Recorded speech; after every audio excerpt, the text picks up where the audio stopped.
আমরা যেমন মানুষ মানুষের কাছে ভালোবাসা আশা করি, এইরকম কিন্তু পশু পাখিগুলো আমাদের কাছে ওইরকম ভালোবাসা আশা করে।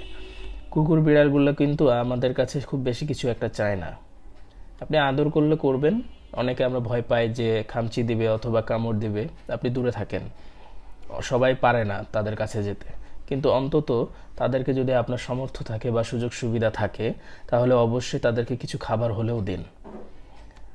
আপনার আপনার কাছে আপনার যদি সুযোগ সুবিধা নাও থাকে, তাকে মানে অন্যের মাধ্যমে হলেও তার খাবারের ব্যবস্থা করেন। আমরা প্রতিদিন অনেক খাবার নষ্ট করি, ডাস্টবিনে ফেলে দেই, অনেক খাবারই করি। তো একটা পলিথিনের ভিতরে একটা প্লাস্টিক ব্যাগের মধ্যে করে কিন্তু আমরা সেই খাবারগুলো নিয়ে সুন্দরভাবে সেটা হালকা লবণ টবণ দিয়ে একটু তরকারি দিয়ে সেটা মেখে আমরা কিন্তু পলিথটা তাদের সামনে রেখে, দূরে থেকে রেখে দিলে, একটু ইশারা দিলে কিন্তু তারা চলে এসে খেয়ে নেয়।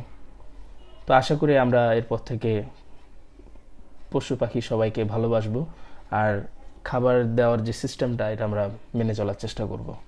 তাহলে আল্লাহর পক্ষ থেকেও ভালো পাবেন, প্রাণীও দোয়া করবে, আর আল্লাহ তো আপনাকে ভালোবাসবে।